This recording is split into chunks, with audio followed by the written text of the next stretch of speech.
Alright, so we've made pretty good progress on the motor so far. I didn't record me doing the ring gaps and installing the crank. I'll run you guys through the specs. I'm just kind of super stoked. I already hopped in here, started putting everything together before I recorded. But like I said, I will run the specs down, so let's get into it.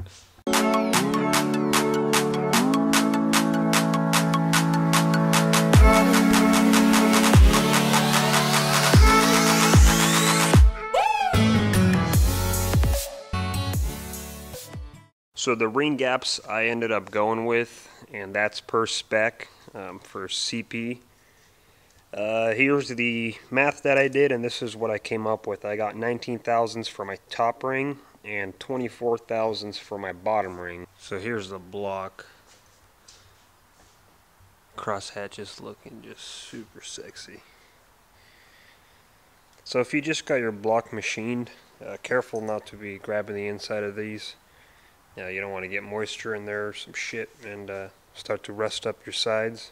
So just use a lint-free towel and wipe it down with like some 530. And yeah, we'll be using gloves during this. I'm using this flippin' Harbor Freight engine stand, and I could never get this fourth one to ever fit, no matter which way I swung this thing. So I just got it sitting on the 3, just used 2 transmission bolts and then a longer one going through where the starter would go. And it held up just fine for several blocks just like that. Get a little bit of oil on here. Just get on in there.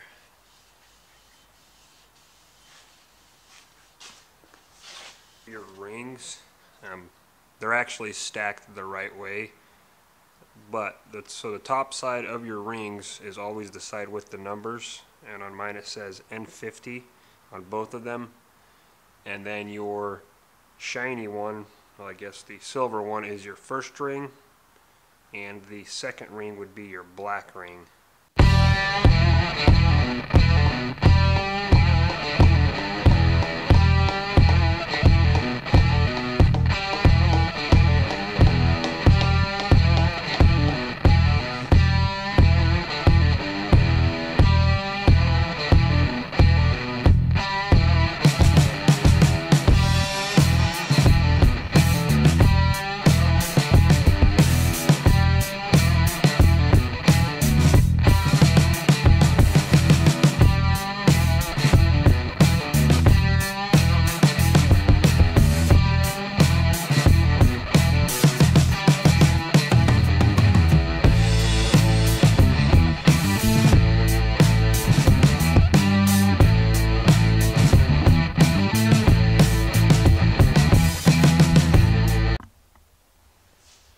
Alright, so we're at the point where we are ready to slap our head on.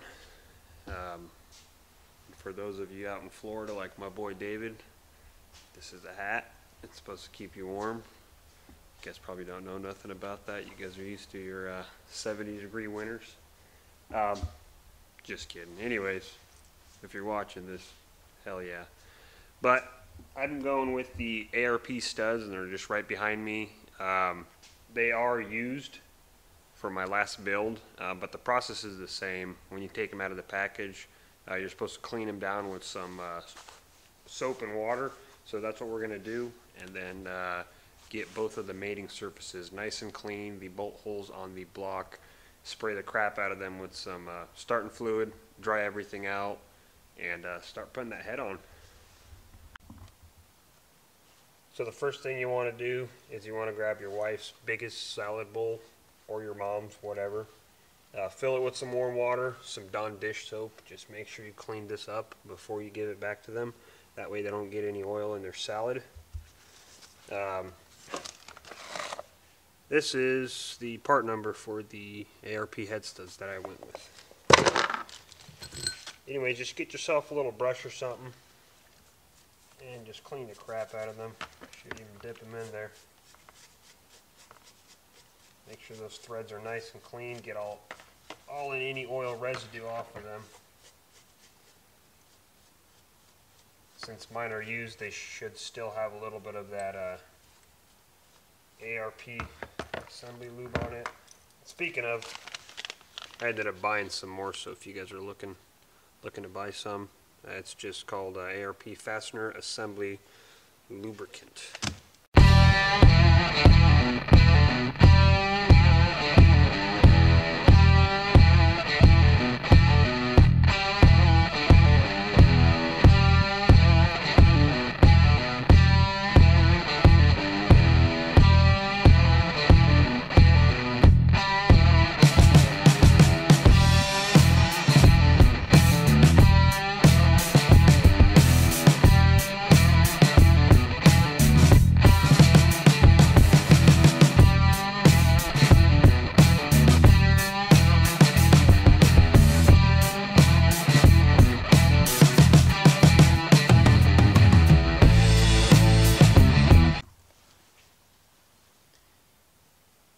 Alright, so the ARP studs require 80 foot-pounds of torque in 3 equal steps. So at this point we're going to go ahead and get our assembly lubricant on these threads.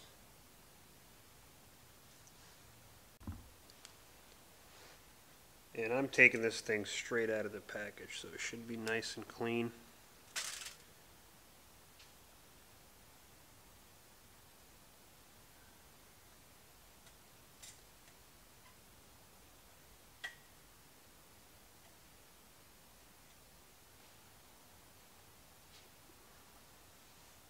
And now we can gently place the head on.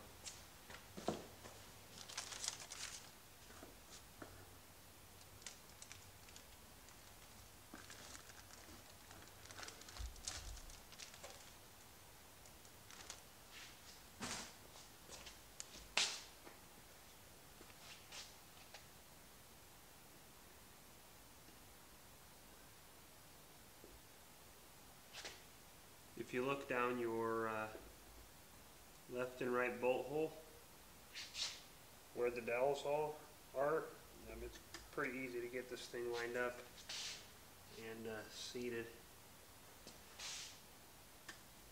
Obviously you just got to do it nice and even.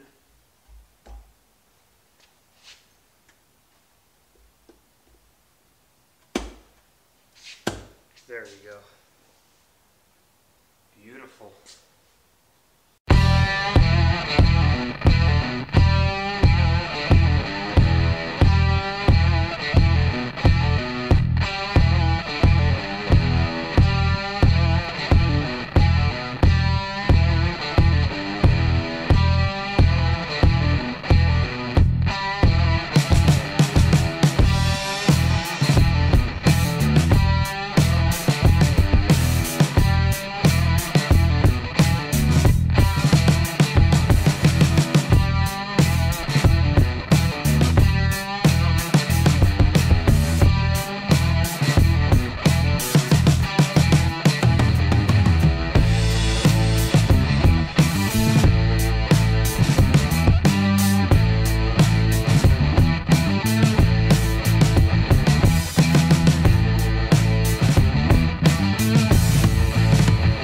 ARP calls for 80 foot-pounds of torque in 3 even steps.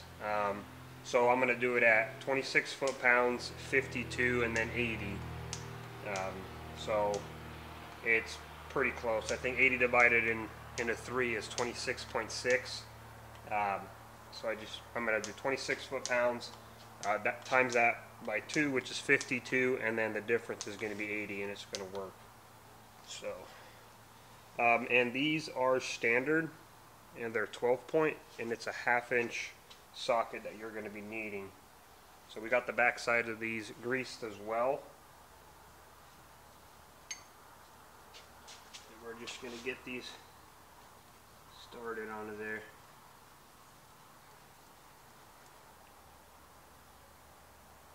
So it's at 26, but what I'm actually going to do right now is I'm actually just going to snug these all in their sequence. I just have them barely on there.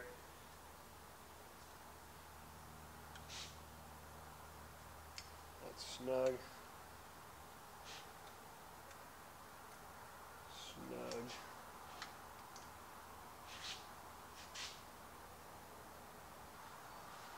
so now they've all been snug. Now I'm going to go ahead and start torquing them into sequence, starting it with 26 foot-pounds.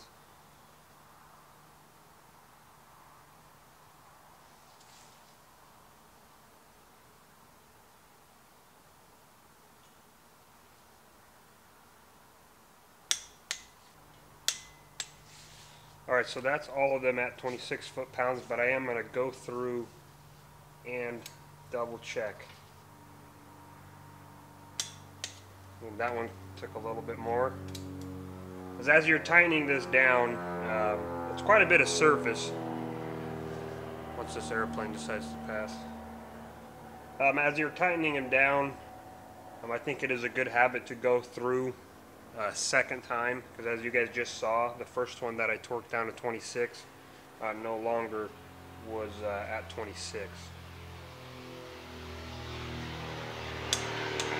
Alright, now switching over to 52.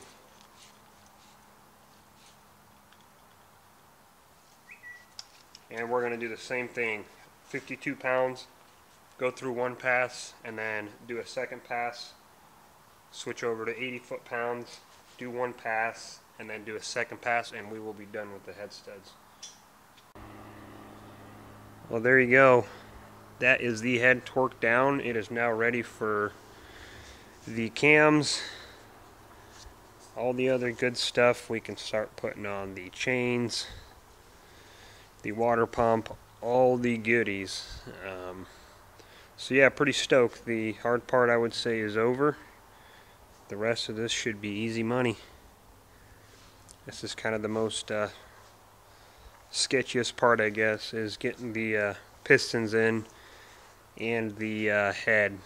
You don't want to damage nothing. You want to do it right, nice and clean. Everything else you still want to, you know, do the same thing. Be careful, be patient. But for me, the scary part is over. So yeah, I'll catch you guys next video.